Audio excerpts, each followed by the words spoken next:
నమస్కారం, Zee TV news కి స్వాగతం. ముందుగా ముఖ్యాంశాలు. ముఖ్యమంత్రి విశాఖ విజన్ డాక్యుమెంట్ పై మండిపడ్డ మాజీ మంత్రి ఎమ్మెల్యే గంటా శ్రీనివాసరావు. పదవి చివరిలో ఎవరిని మోసం చేయడానికి విశాఖ విజన్ అని ప్రశ్న.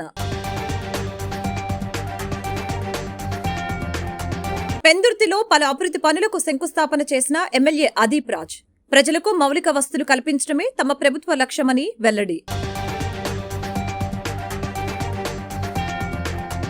విశాఖ వెస్టులో ఘనంగా ప్రారంభమైన టీడీపీ ఎమ్మెల్యే అభ్యర్థి గణబాబు ప్రచార పర్వం.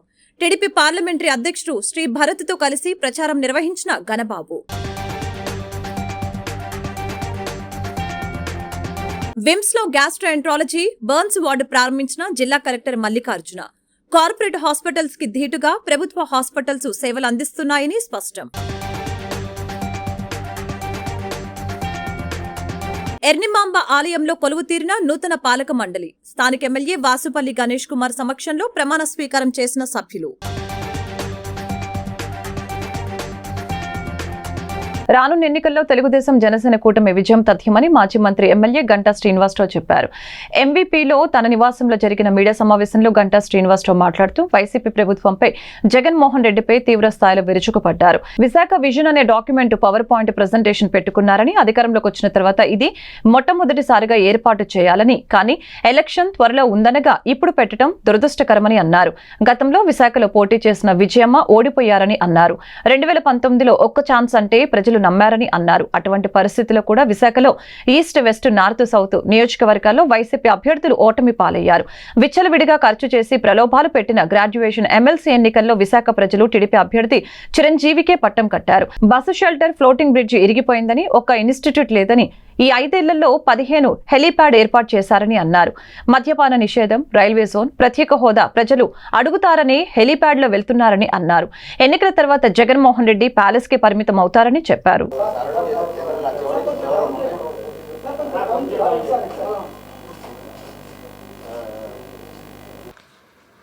విజన్ డాక్యుమెంట్, విశాఖ విజన్ అని చెప్పని ఒక డాక్యుమెంట్ ఒకటి విశాఖపట్నంలో రిలీజ్ చేయటం, దాని మీద ఆయనకున్న ఆలోచన ఏంటి, విశాఖపట్నమైనా ఏ విధంగా డెవలప్ చేయాలనుకుంటున్నాను అని కూడా చాలా వివరంగా పవర్ పాయింట్ ప్రజెంటేషన్ సహా ఒక రివ్యూ మీటింగ్ పెట్టుకున్నారు. నిన్న జరిగిన దానికి మొత్తం ఒక 28 పేజీల డాక్యుమెంట్ కూడా రిలీజ్ చేశారు. ఛాంబర్ ఆఫ్ కామర్స్, అలాగే విశాఖపట్నంలో ఉన్న ఇండస్ట్రీ, ట్రేడు అందరూ ప్రతినిధులు కూడా పిలిచి దాంట్లో ఆయన యొక్క విజన్ పంచుకున్నారు. మామూలుగా ఎవరైనా చిత్తశుద్ధి ఉంటే, నిజాయితీ ఉంటే ఇటువంటి కార్యక్రమాలకు ఎప్పుడు కూడా ఒక టైం ఫ్రేమ్ ఉంటుంది. జనరల్గా గవర్నమెంట్ వచ్చిన వెంటనే వాళ్ళు ఏం చేయాలనుకుంటున్నారు, వైజాగ్ ఏం చేయాలి, లేకపోతే స్టేట్ మొత్తం అనే హోల్ ఏం చేయాలి, ఇవన్నీ కూడా వాళ్ళ ఆలోచనలు అవి షేర్ చేసుకుంటారు. దాంట్లో తప్పులేదు.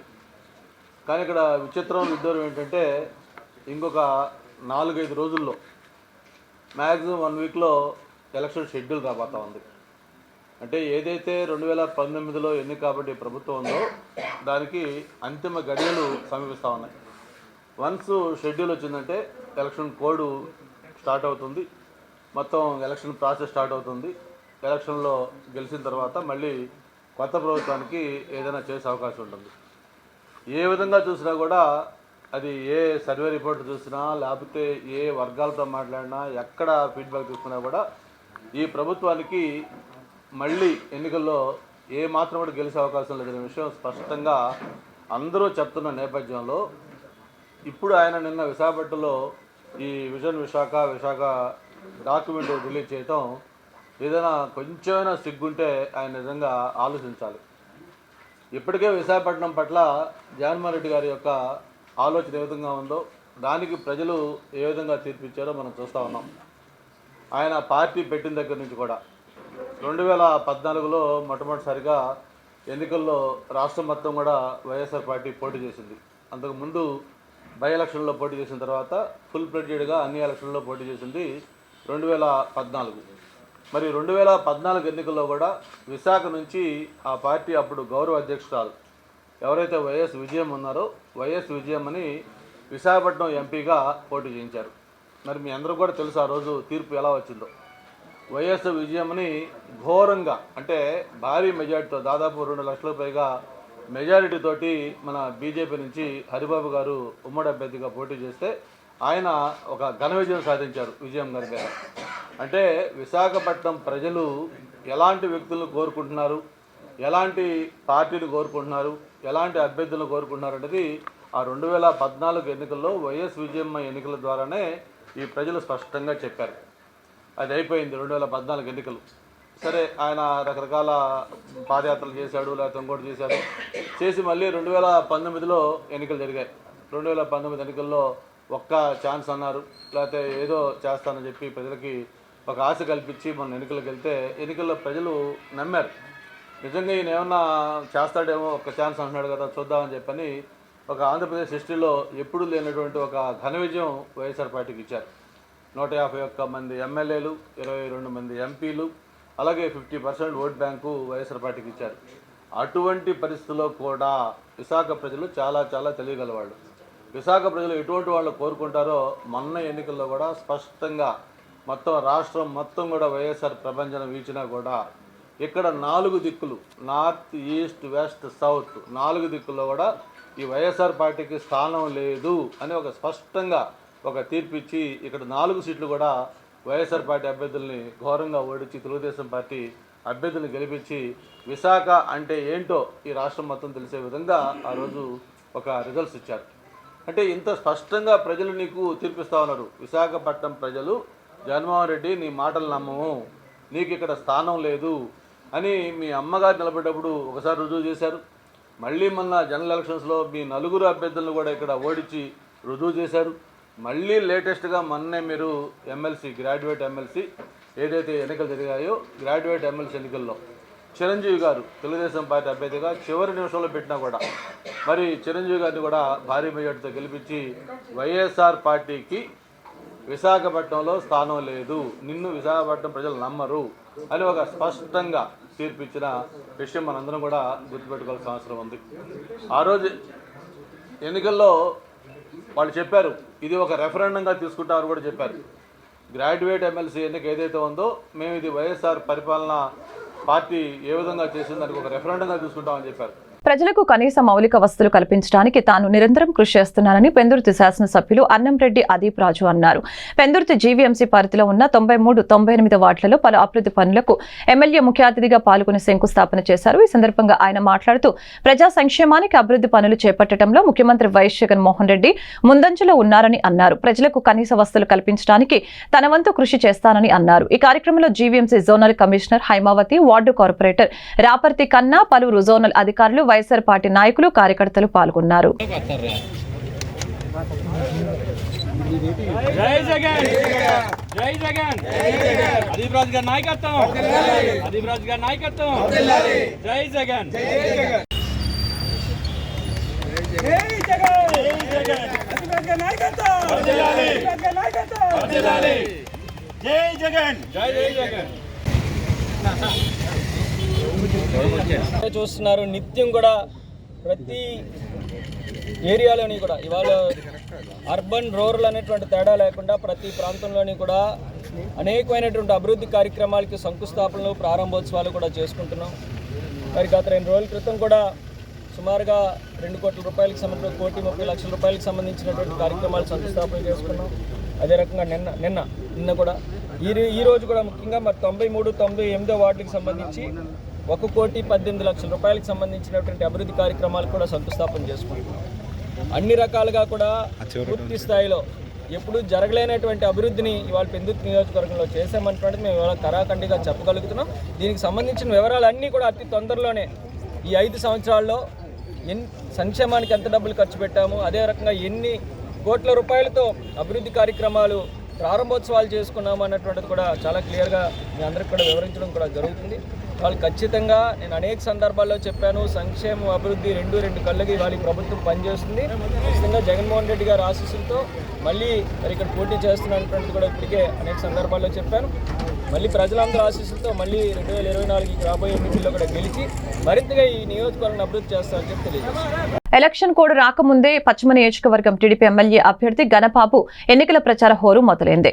పశ్చిమ నియోజకవర్గం 92 వార్డు ఎస్సీ బీసీ కాలనీలో Ganababu Visakha TDP parliament incharge Shri భరత్తో కలిసి ఎన్నికల ప్రచారంలో పాల్గొన్నారు. ప్రచారం కోసం విచ్చేసిన గణబాబు భరత్కు పెద్ద ఎత్తున మహిళలు హారతులిచ్చి పువ్వులతో స్వాగతం పలికారు. ఈ సందర్భంగా శ్రీ భరత్ మాట్లాడుతూ పశ్చిమ నియోజకవర్గంలో గల గత ఎన్నికల కన్నా గణబాబుకు 3 రెట్ల మెజారిటీ వస్తుందని తెలియజేశారు. గణబాబుకు జనాలు స్వాగతం పలకటం చూస్తూ ఉంటే వైసీపీ ప్రభుత్వంపై ఉన్న వ్యతిరేకత కళ్లకు కట్టినట్లు కనిపిస్తుందని తెలిపారు.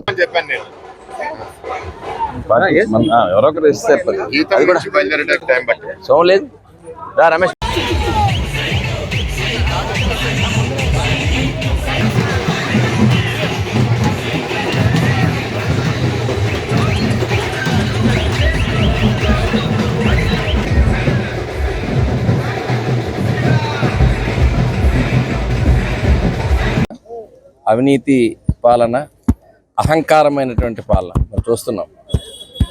ఇలాంటి పాలనలో భాగంగా ఒక ప్రశాంత విశాఖపట్నం ఏ రకంగా మారిందో మనందరం చూస్తాం. ఒకవైపు ఎంపీ ఇంట్లోనే ఒక కిడ్నాప్, ఒక మెజిస్ట్రేట్ని ఇంటికి వెళ్ళి ఒక మర్డర్ కానీ, భూదందాలు కానీ, ఇట్లాంటివన్నీ కూడా ఎప్పుడు విశాఖపట్నం చరిత్రలో లేనివి చూస్తున్నాం. ఈరోజు దానికి ఇంకొద్దిగా యాడింగ్ ముఖ్యమంత్రి గారు ఎప్పటి నుంచి అంటే న్యాయస్థానాల్లో ఉన్నటువంటి అంశాన్ని కూడా ఈరోజు వచ్చి ఒక ప్రకటన చేశారు. ఏదైతే రుషికొండ అనేటువంటిది ఒక పర్యాటక ప్రాంతం అని చెప్పి ప్రభుత్వమే దోబూచులాడుతూ ఇప్పటికీ ఒక స్పష్టమైనటువంటి అంశం మీద ఇంకా క్లారిటీ లేకుండానే ఈరోజు రాష్ట్ర పాలకుడే వచ్చి అక్కడ ఈ ప్రకటన చేయటం అనేటువంటిది కూడా విశాఖపట్నం ప్రజలు గమనిస్తున్నారు. ప్రతి ఒక్కరూ కూడా ఈరోజు 10 రూపాయలు ఇచ్చి 100 రూపాయలు మరి లాక్కునేటువంటి ప్రభుత్వంగా పేదవాళ్ళ నడ్డి విరుస్తూనే ఒకవైపు ఉపాధి లేదు, ఉద్యోగస్తులకు ఇచ్చిన హామీలు నెరవేర్చలేదు, ఆ నవరత్నాల హామీలు కూడా నెరవేర్చకుండా ఈరోజు ఏదైతే ప్రజల్ని అరాచకంగా అందరినీ కూడా భయపెట్టే రీతిలో ఈరోజు ఏదైతే పాలన ఉందో ఆ పాలనకి ఇంకా అంతిమ రోజులు వచ్చినాయి. అందుకని ఇక్కడ చూస్తున్నాం, వస్తున్న ప్రతి ప్రాంతంలో కూడా ఒక స్పష్టంగా ప్రజలు ముందుకు వచ్చి ఆశీర్వదిస్తున్నారు.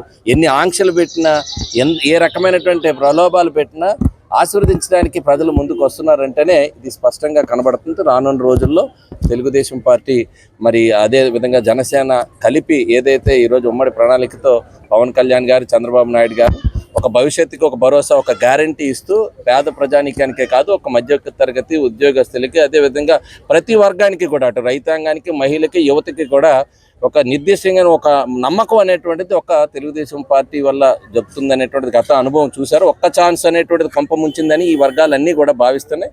దానికి నిదర్శనమే ఈరోజు ఎక్కడికి వెళ్ళినా సరే బ్రహ్మరథం పడుతున్నారు.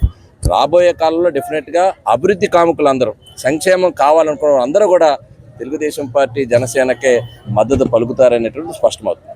Thank you. మా వైజాగ్ పార్లమెంట్లో మా కూటమి తరపు నుంచి 2 అభ్యర్థులు ఫైనలైజ్ అయ్యారు. వైజాగ్ ఈస్ట్ వెల్లపూడి గారు, వైజాగ్ వెస్ట్ గణబాబు గారు. ఇక్కడ ఆల్రెడీ మంచి రోజు చూసుకుని మార్చి 2వ తారీఖు గణబాబు గారు ప్రచారం కూడా మొదలుపెట్టారు. నిన్న శ్రీహరిపురంలో పార్టిసిపేట్ చేయడం జరిగింది. ఇవాళ ఇక్కడ 92nd వార్డులో కూడా పార్టిసిపేట్ చేస్తున్నాము. ప్రచారం చాలా బాగా జరుగుతుంది. గణబాబు గారు అన్నట్టు వాళ్ళు భయపెట్టి ఓటర్స్ని బయటికి రావద్దు, వాళ్ళని కలవద్దు అంటే కూడా చాలామంది మహిళలు, పిల్లలు, పెద్దలు కూడా మేము నడిచే ఏరియాలో వచ్చి బయటకు వచ్చి వాళ్ళందరినీ రిసీవ్ చేసుకుంటున్నారు. లాస్ట్ టైంతో కంపేర్ చేస్తే ఇంకా డబుల్ ట్రిపుల్ వస్తున్నారని గణబాబు గారు అంటున్నారు. సో చాలా సంతోషంగా ఉంది. ఇప్పుడు దౌర్జన్య పాలనలో కూడా వాళ్ళు భయాన్ని దాటి ముందుకు వస్తున్నారు అంటే ఎంత ఫ్రస్ట్రేటెడ్గా ఉన్నారో పాలనలో అనేది కనపడుతుంది. లాస్ట్ టైం దగ్గర 20,000 మెజారిటీతో గెలిచారు. నాకు కూడా ఇక్కడి నుంచి 10 మెజారిటీ వచ్చింది. సో తప్పకుండా ఈసారి 40-50 గణబాబు గారు చేసి ఇంచుమించు నాకు 30-40 కూడా ఇక్కడి నుంచి వస్తుందని నేను అనుకుంటున్నాను. సో ఏంటి అంటే మా బాధ్యత, పరిపాలన బాగా ఉండకపోయినా సరే మా తరపు మేము ఎట్లా చేస్తాము అనేది చెప్పే బాధ్యత మాకు ఉంది. కాబట్టి మేము వెళ్ళి భవిష్యత్తులో ఇక్కడ మేము ఉపాధి ఎట్లా కలెక్ట్ చేయబోతున్నాము, ఈ ప్రాంతంలో పొల్యూషన్ని ఎట్లా కంట్రోల్ చేయబోతున్నాం, ఇక్కడ కొన్ని యాక్సిడెంట్స్ కూడా జరిగి చాలామందికి ఎల్జీ పాలిమర్సే కాదు మనకి హెచ్పిసిఎల్లో కూడా ఏదో ఒక ఇన్సిడెంట్ జరిగిందన్నారు. ఇవన్నీ మనం కంట్రోల్ చేసి పీసీబీ స్టాండర్డ్స్కి అందరూ ఉండేటట్టు భవిష్యత్తులో చేస్తాం. ఇవాళ గవర్నమెంట్లో అసలు ఇండస్ట్రీ మీద ఫోకసే లేదు కాబట్టి దాని మీద అనేక రకమైన ఇబ్బందులు ఫేస్ చేస్తున్నారు. అన్నింటినీ మేము కరెక్ట్ చేసుకుంటూ ముందుకెళ్తాం. Visakha institute of medical science VIMS నందు మెరుగైన నాణ్యమైన వైద్య సేవలు అందుబాటులో ఉన్నాయని జిల్లా కలెక్టర్ డాక్టర్ ఏ మల్లికార్జున తెలిపారు. బుధవారం 2 కోట్ల రూపాయలతో అత్యాధునిక పరికరాలతో కూడిన గ్యాస్ట్రోఎంట్రాలజీ విభాగాన్ని బర్న్ వార్డును ఆయన ప్రారంభించారు. ఈ సందర్భంగా ఆయన మాట్లాడుతూ గడిచిన 2 ఏళ్లుగా విమ్స్ ఆసుపత్రి అభివృద్ధి కోసం రాష్ట్ర ప్రభుత్వం విశేష కృషి చేసిందని తెలిపారు. ఇప్పటికే అవసరమైన వైద్యులు, పారామెడికల్, ఇతర సిబ్బందిని పూర్తి స్థాయిలో ప్రభుత్వం నియమించిందని తెలిపారు. తద్వారా అన్ని రకాల సూపర్ స్పెషాలిటీ వైద్య సేవలు విమ్స్ హాస్పిటల్లో అందుబాటులోకి వచ్చాయని అన్నారు. గడిచిన 2 ఏళ్లుగా ఓపీ, ఐపీ 3 అంతలు పెరిగిందని తెలిపారు. 2 కోట్లతో గ్యాస్ట్రోఎంట్రాలజీ విభాగం, అత్యాధునిక వైద్య పరికరాలతో కూడినటువంటి గ్యాస్ట్రోఎంట్రాలజీ విభాగం విమ్స్ హాస్పిటల్లో అందుబాటులోకి వచ్చిందని అన్నారు. కార్పొరేట్ ఆసుపత్రికి దీటుగా అభివృద్ధి చేసిన విమ్స్ ఆసుపత్రి ఉత్తరాంధ్ర ప్రజలకు ఒక వరమని అన్నారు. ఈ కార్యక్రమంలో VIMS director doctor K Rambabu, Indian Oil Corporation executive director Anil Kumar తదితరులు పాల్గొన్నారు.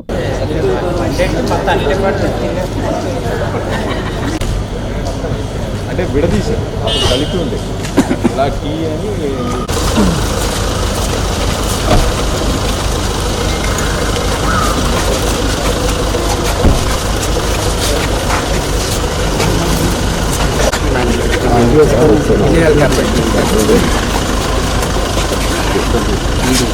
కొద్దిగా వెనక్కి జరిగితే బాగుంటుంది. సంజయ్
చల్లట్టుగా ముందు మన వెనక్కి రావాలి, వెనక్కి వచ్చి అంత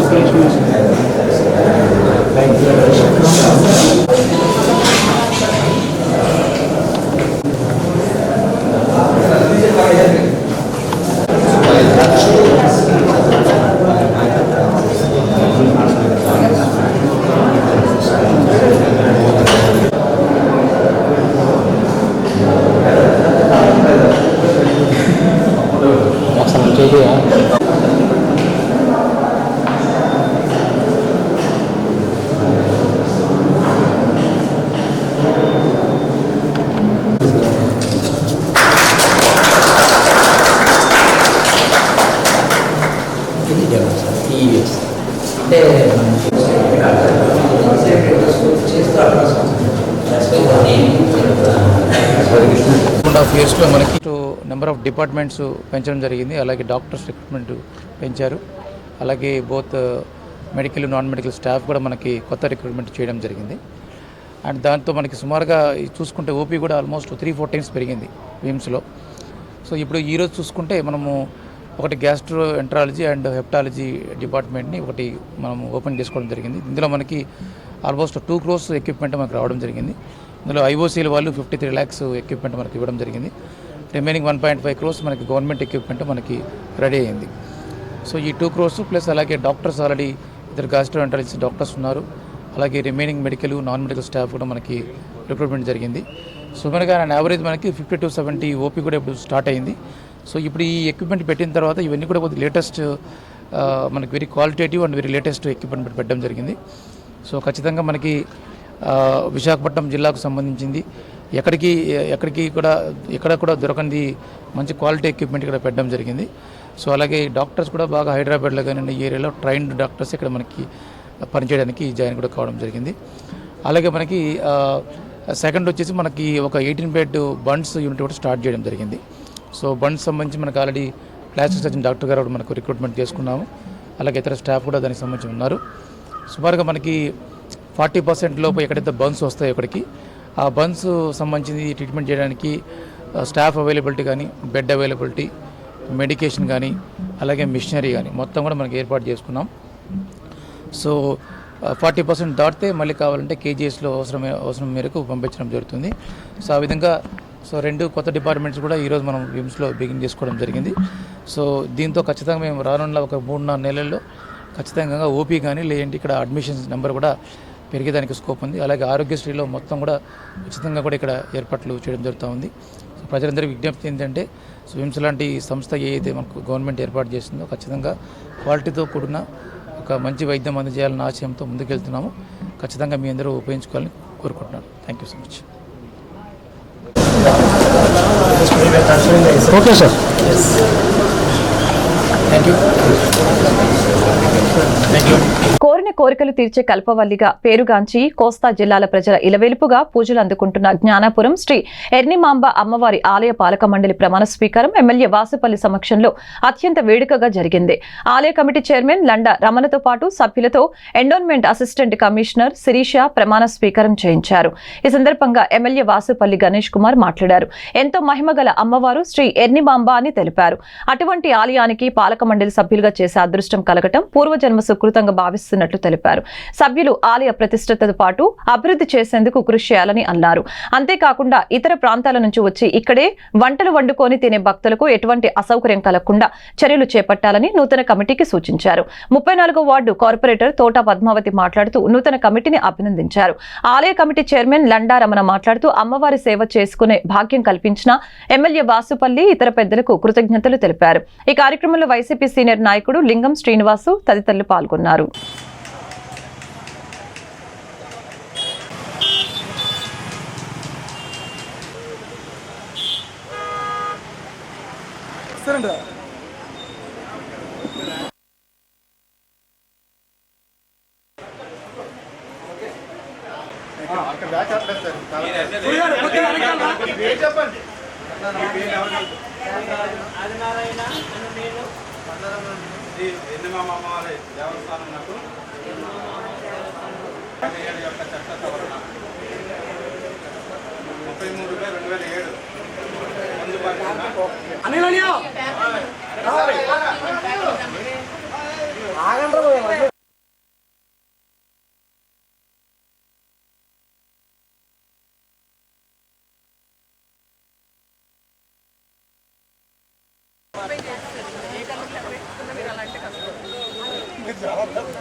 అందరికీ నమస్కారం. ఈరోజు ధర్మకర్త మండలి సభ్యులందరూ కూడా, ఈ యొక్క ఆలయ సభ్యులందరూ కూడా ప్రమాణ స్వీకారం జరపడం జరిగింది. అతి పవిత్రమైన దేవాలయం. ఈ దేవాలయంకి సేవ చేసుకోవడానికి భాగ్యం కలగాలి. ఎందుకంటే చాలా సంవత్సరాల నుండి ట్రస్ట్ బోర్డు లేదు. ఇదే మొదటి ట్రస్ట్ బోర్డు. గత 10 సంవత్సరాలు అనుకుంటాం. గత 10 సంవత్సరాల నుండి కూడా అనేక అడ్లు వేస్తామన్నారు కావాలని. కోర్టుకి వెళ్ళడము, స్టే తీసుకొని రావడము. ఈ ఆలయ అభివృద్ధి వాళ్ళకి ఇంట్రెస్ట్ లేదు. కానీ ఆలయం మీద వచ్చే ఆదాయం మాత్రం తినడానికి చాలా రూపుల్లో, అనేక రూపుల్లో వాళ్ళేమో పంచుకున్నారు. లండా రమణ గారు అయితే ఈ ఆలయానికి బాగా చైర్మన్గా మరింత అభివృద్ధికి తీసుకుని వెళ్తారని చెప్పేసి వారి పేరుని చూసేసిన పిదప ఏకగ్రీవంగా సభ్యులందరూ కూడా వారి సమక్షంలోనేమో చైర్మన్గా లండా రమణ గారినేమో మేమేమో ఎన్నుకుంటా ఉన్నాం. మరి టెంపుల్కి ఎన్నో సేవలు అందిస్తూ ఉంటారు ఎప్పుడు కూడా మౌలి గారు. అటువంటి మౌలి గారికి కూడా, ఎందుకంటే నిత్యం అతను ట్రస్ట్ బోర్డులో ఉన్నా లేకపోయినా సరే అమ్మవారి ఆలయానికంటే అతను ఉన్నారు అంతేనే. అతనికి మెంబర్తో సమానం లేదు. ఏదో వేసామంటే ఇది ఒక అలంకరణే తప్ప ఇంకేం లేదు. వారు చేసే సేవ ఎప్పుడూ కూడా ఉండనే ఉంటుందన్నమాట. సో వారి సేవలు కూడా ఎప్పుడు కూడా ఈ అమ్మవారికి ఉంటాయి. మరీ ముఖ్యంగా మా వాసుపల్లి నారాయణ అతను అందరూ కూడా మత్స్యకారులు, మరి మిగతా వాళ్ళందరూ కూడా వారికి కూడా ప్రత్యేకంగా నేను ధన్యవాదాలు తెలియజేస్తా ఉన్నాను. ఈ టెంపుల్కి దేవాదాయ శాఖలో తీసుకున్న తర్వాత ఇదే మొదటి ట్రస్ట్ బోర్డు కాబట్టి ఫస్ట్ ట్రస్టీలుగా మీకు అవకాశం వచ్చినందుకు ఈ టెంపుల్లో ఇంకా మెరుగైన సౌకర్యాలు కల్పించడం, ఇది BRTS రోడ్లో ఉండటం వల్ల కొంత కంజెస్టెడ్ ఉన్నప్పటికీ కూడా భక్తులు అమ్మవారి మీద ఉన్న నమ్మకంతో వాళ్ళు రావటం అనేది మాత్రం ఏమాత్రం తగ్గలేదు. ఎంత ఇక్కడ వాళ్ళకి అసౌకర్యంగా ఉన్నప్పటికీ, అంటే రోడ్డు ట్రాఫిక్ ఇంత ఉన్నప్పటికీ కూడా ఇప్పుడు ఎక్కువ మంది మెంబర్స్ ప్లస్ ఈవో అందరూ కలిపి ఉన్నారు కాబట్టి మీ టీం పెద్దగా ఉంది కాబట్టి అందరూ డైరెక్షన్స్ ఇవ్వటం ప్లస్ కోఆపరేట్ చేసి కోఆర్డినేట్ చేసుకొని ఇంకా బెస్ట్ సర్వీసెస్ భక్తులకి ఇవ్వడానికి అందరూ కూడా తోడ్పడాలని చెప్పేసి కోరుకుంటున్నాను. ముందుగా ఈరోజు ప్రమాణ స్వీకారం, అందరికీ నమస్కారం. ముందుగా ఈరోజు ప్రమాణ స్వీకారం చేసిన సభ్యులకు మా చైర్మన్ గారికి కంగ్రాచ్యులేషన్స్. మరి ఇంత మంచి అవకాశం అంటే ఇప్పుడే తెలిసింది నాకు, ఇదే మొదటి కమిటీ అని. మరి ఆ కమిటీకి మా లండారమణ గారి చైర్మన్ కావడం నిజంగా మా అందరి అదృష్టం. ఇంత గొప్ప మంచి అవకాశం కల్పించిన సౌత్ ఎమ్మెల్యే శ్రీ వాసుపల్లి గణేష్ కుమార్ గారికి, అలాగే మా వార్డు కార్పొరేటర్ తోట పద్మావతి గారికి, అలాగే ఎండోమెంట్ డిపార్ట్మెంట్ మేడం గారి శిరీష మేడం గారికి, ఈవో గారికి, ముఖ్యంగా మా సభ్యులందరికీ అభినందన తెలుపుకుంటూ, ముందుగా ఇంత మంచి అవకాశం కల్పించిన ఎమ్మెల్యే గారికి ఎప్పుడు కూడా రుణపడి ఉండాలి. ఎందువల్లంటే ఎన్నో ప్రాబ్లమ్స్ మధ్యలో, ఎన్నో ఇబ్బందుల మధ్యలో ఈ అమ్మవారి టెంపుల్ రావడం జరిగింది, ఎండోమెంట్ ప్రమాణ స్వీకారం చేయడం జరిగింది. దానికి ముఖ్యంగా ఎమ్మెల్యే గారిని ముఖ్యంగా మేమందరం మా మెంబర్స్ సభ్యులందరూ కూడా అభినందించాలి. ఎందువల్లంటే చాలా కష్టపడ్డారు. ఇది ఎప్పుడో జరగవలసింది, కొన్ని ఇబ్బందుల వల్ల చాలా ఇబ్బంది జరిగింది. లాస్ట్కి ఎమ్మెల్యే గారు చొరవతోటే ఇది విజయం సాధించారు. ముఖ్యంగా మా కమిటీ మెంబర్స్ అందరికీ, మా సభ్యులందరికీ ధన్యవాదాలు తెలుపుకుంటూ సెలవు. ఎన్నికలు రాగానే రాష్ట్ర టీడీపీ జనసేన నాయకులు బీసీ సభలు పెట్టి బీసీలకు మేలు చేస్తామంటే నమ్మటానికి బీసీ ఎస్సీ ఎస్టీ మైనార్టీ కులాలు ప్రజలు సిద్ధంగా లేరని వైఎస్ఆర్ కాంగ్రెస్ పార్టీ అనకాపల్లి ఎంపీ బీసెట్టి వెంకట సత్యవతి అన్నారు. ఈ సందర్భంగా ఎంపీ కార్యాలయంలో ఎంపీ సత్యవతి మాట్లాడుతూ టీడీపీ జనసేన నాయకులు బీసీలపై ఎక్కడలేని ప్రేమ వలకపోస్తున్నారని మండిపడ్డారు. 2014 నుంచి 19 వరకు టీడీపీ హయాంలో బీసీ ఎస్సీ ఎస్టీ మైనార్టీ కులాలకు ఏం మేలు చేశారో చెప్పాలని ప్రశ్నించారు. ముఖ్యమంత్రి జగన్మోహన్ రెడ్డి తన కేబినెట్ లో ఉన్న 25 మంత్రులకు 17 మంది మంత్రుల్ని బీసీ ఎస్సీ ఎస్టీ మైనార్టీ కులాలకు చెందిన వారికి ఇవ్వటం జరిగిందని గుర్తు చేశారు. గురించి ఒక బీసీ సభను పెట్టి ప్రతిపక్షాలంతా కూడా ఏవో మాటలు మాట్లాడుతూ ఉన్నారు. మరి గతంలో 2014 నుంచి 19 వరకు ప్రజలు అవకాశం ఇచ్చారు. మరి బీసీలకి ఏం న్యాయం చేయడం జరిగింది? ఈరోజు మన ప్రభుత్వంలో 25 మంది క్యాబినెట్ మంత్రులుంటే అందులో 17 మంది బీసీ ఎస్సీ ఎస్టీ సామాజిక వర్గాలకు చెందిన వారికి మంత్రులుగా అవకాశం ఇచ్చారు. మనం అందరూ కూడా బస్సు యాత్రలు కూడా బీసీ మంత్రులతోనే మనం వాళ్ళని డైరెక్ట్గా వాళ్ళే వేదిక మీద వచ్చి ఇంత చక్కగా ప్రభుత్వం అవకాశం ఇచ్చిందని, ఒక రాజ్యాధికారం ఇచ్చింది అని చెప్పి ఉప ముఖ్యమంత్రి మన జిల్లాకే ఇచ్చారు. డిప్యూటీ సీఎంగా మరి మనకి బూడి ముత్యాల నాయుడు గారిని, చాలా ఇంపార్టెంట్ శాఖ పంచాయతీరాజ్ శాఖ కూడా మరి ముత్యాల నాయుడు గారికి ఇవ్వటం మనది బీసీలకు ఇచ్చిన అవకాశం కాదా అని. అదేవిధంగా బీసీ ఎస్సీ ఎస్టీ సామాజిక వర్గానికి చెందిన మహిళలకు జనరల్ కేటగిరీ కూడా 50% రిజర్వేషన్స్ ఈరోజు మరి నామినేటెడ్ పదవుల్లో కానీ నామినేటెడ్ పోస్టుల్లో కానీ ఇచ్చిన మాట ప్రకారం బీసీలకి వాళ్ళ రాజ్యాంగం కల్పించిన దానికంటే మిన్నగా కూడా మనకి ఆంధ్ర రాష్ట్రంలో బీసీలకి వాళ్ళ అధికారం ఇవ్వటం మనందరూ కూడా చూస్తూ ఉన్నాము. ఇంకా ఆర్థిక అభివృద్ధి గురించి మాట్లాడుకుందాం.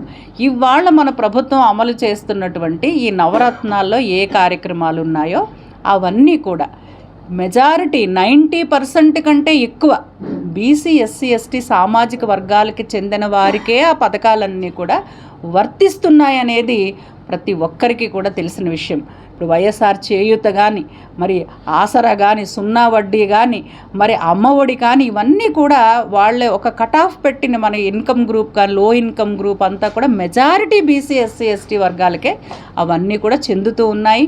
అదేవిధంగా మరి రేపు మనకి చేయూత ప్రోగ్రాము 4వ విడత లాంచ్ చేస్తున్నారు. మరి చేయూత ప్రోగ్రాం ఎవరికి? 45 సంవత్సరాలు దాటినటువంటి 45 నుంచి 60 సంవత్సరాలు మధ్య ఉన్నటువంటి బీసీ ఎస్సీ ఎస్టీ సామాజిక వర్గానికి చెందిన మహిళలకు మరి వారందరికీ కూడా సంవత్సరానికి 18,750 రూపాయల చొప్పున 4 సంవత్సరాలు వరుసగా 75,000 రూపాయల ఆర్థిక సాయం ఇచ్చి వారికి ఆర్థిక సహాయం ఇస్తూ వారు చిరు వ్యాపారాలు చేసుకోవాలనంటే వాళ్ళకి వివిధ సంస్థలు దిగ్గజ పారిశ్రామిక సంస్థలతో వాళ్ళకి ఒప్పందం కూడా చేసుకుంది రాష్ట్ర ప్రభుత్వం. అంటే ఒక పాడి పరిశ్రమ పెట్టుకుంటే అమూల్ లాంటి పాడి పరిశ్రమల వాళ్ళతో వాళ్ళకి టైఅప్ చేసి వాళ్ళకి ఎక్కువ ధర చెల్లించి వాళ్ళు ఆ ఉత్పత్తుల్ని కొనేలాగా వాళ్ళు ఒక పరిశ్రమ పెడితే, అదేవిధంగా ప్రాక్టర్ అండ్ గ్యాంబుల్ కానీ అట్లా వివిధ రకాల దిగ్గజ సంస్థలతో ఒప్పందం కుదుర్చుకొని వాళ్ళకి ట్రైనింగ్ ఇవ్వడానికి నేను ఈ వ్యాపారం చేసుకుంటాను, ప్రభుత్వం నాకు ఈ ఆర్థిక ఆసరా ఇచ్చింది. అట్లా ఒక మహిళకి 4 సంవత్సరాలు వచ్చింది. గత ఏడాది 18,750 వస్తే మళ్ళీ నెక్స్ట్ ఇయర్ కూడా అంత వచ్చింది. వాళ్ళకి 75,000 సహాయంతో వాళ్ళు ఆర్థికంగా ఎదగడానికి ఈరోజు మన ముఖ్యమంత్రి గారు ఒక రూపకల్పన చేశారు. మరి గత ప్రభుత్వం ఏం చేసింది? ఆఖరిని ఎన్నికలకి వెళతానన్న ముందు సంవత్సరం మనకి ఇక్కడికి చంద్రబాబు నాయుడు గారు రావడం మన అందరికీ తెలుసు. మన గ్రౌండ్లో పెట్టారు. ఏం తెచ్చారు? ఒక కుట్టు మిషన్లు, లేకపోతే ఒక వాషింగ్ మిషను, ఒక ఇస్త్రీ పెట్టి. అదా బీసీ వర్గాలకు ఇచ్చే గౌరవం అదా అని చెప్తున్నాను. ఎందుకంటే బీసీలు అంటే ఒక రజకుడుగానే ఉండిపోవాలి, ఒక బార్బర్లాగే ఉండిపోవాలి. ఇవాళ అది కాదు, ఒక ఆర్థిక సహాయం ఇచ్చి వారికి ఏ రంగంలో వాళ్ళకి ఇష్టం ఉంటే కూడా ఆ రంగంలో వాళ్ళకి ఉపాధి కల్పించడానికి వాళ్ళ ప్రభుత్వం అవకాశం ఇస్తుంది, దానికి ఆర్థిక సాయం ఇస్తుంది. అంతేగాని డబ్బులు ఇవ్వటం కాదు. దాని వెనక ఈ ఉద్దేశం కూడా మీకు తెలియనిది కాదు. కాకపోతే ప్రజల్ని పక్కదోవ పట్టించడం కోసం ఇవాళ బీసీలకి ఏదో ఒక 4,000 ఇచ్చేస్తాము, లేకపోతే 50 సంవత్సరాలకి పెన్షన్ ఇచ్చేస్తాము. మరి గత ప్రభుత్వంలో ఎందుకు చేయలేదు? ఇవాళ జగనన్న ఇచ్చిన మాట ప్రకారం ఇవాళ 3,000 రూపాయల పెన్షన్ ఇస్తున్నారు. మరి చాలా ప్రభుత్వ ధనం ఇచ్చేస్తున్నారు, లేకపోతే చాలా ఖర్చు చేస్తున్నారు. మరి మీరు ఎలా ఇస్తారు 4,000 రూపాయలు?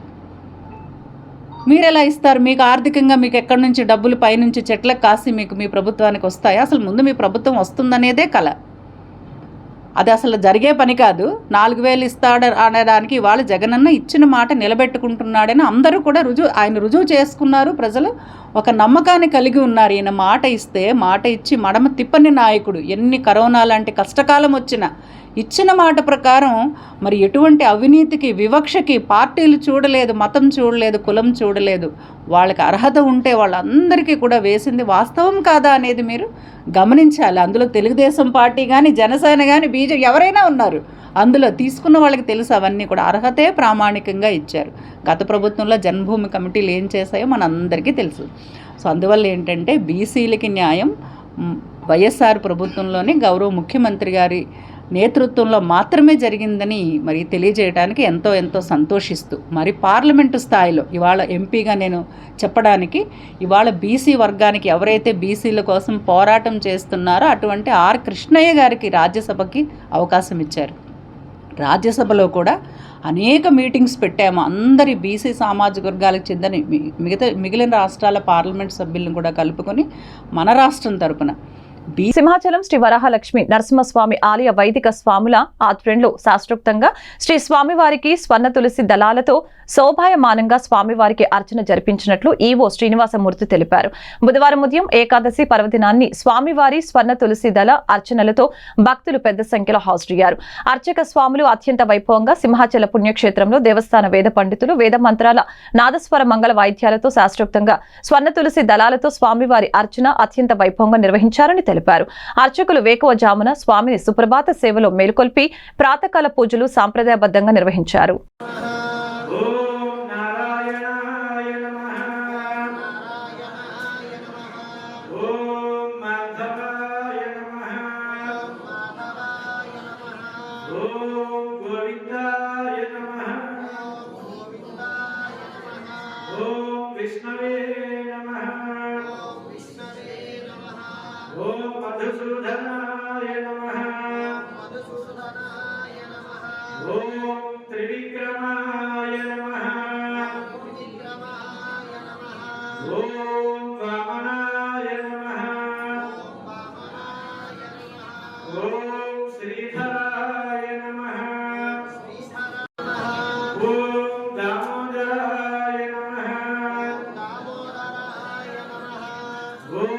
వాసుదేవాయ నమః.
వార్తలు ముగించే ముందు ముఖ్యాంశాలు మరొకసారి.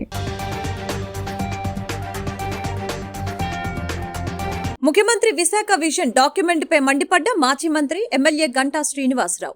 పదవి చివరిలో ఎవరిని మోసం చేయడానికి విశాఖ విజన్ అని ప్రశ్న. పెందుర్తిలో పలు అభివృద్ధి పనులకు శంకుస్థాపన చేసిన ఎమ్మెల్యే అదీప్ రాజ్. ప్రజలకు మౌలిక వసతులు కల్పించడమే తమ ప్రభుత్వ లక్ష్యమని వెల్లడి. విశాఖ వెస్టులో ఘనంగా ప్రారంభమైన టీడీపీ ఎమ్మెల్యే అభ్యర్థి గణబాబు ప్రచార పర్వం. టీడీపీ పార్లమెంటరీ అధ్యక్షుడు శ్రీ భరత్తో కలిసి ప్రచారం నిర్వహించిన గణబాబు. విమ్స్ లో గ్యాస్ట్రోఎంట్రాలజీ బర్న్స్ వార్డు ప్రారంభించిన జిల్లా కలెక్టర్ మల్లికార్జున. కార్పొరేట్ హాస్పిటల్స్ కి ధీటుగా ప్రభుత్వ హాస్పిటల్స్ సేవలు అందిస్తున్నాయని స్పష్టం. ఎర్నిమాంబ ఆలయంలో కొలువుతీరిన నూతన పాలక మండలి. స్థానిక ఎమ్మెల్యే వాసుపల్లి గణేష్ కుమార్ సమక్షంలో ప్రమాణ స్వీకారం చేసిన సభ్యులు. ఈ వార్తలు ఇంతటితో సమాప్తం. మరొక బులెటిన్లో మళ్ళీ కలుద్దాం. నమస్కారం.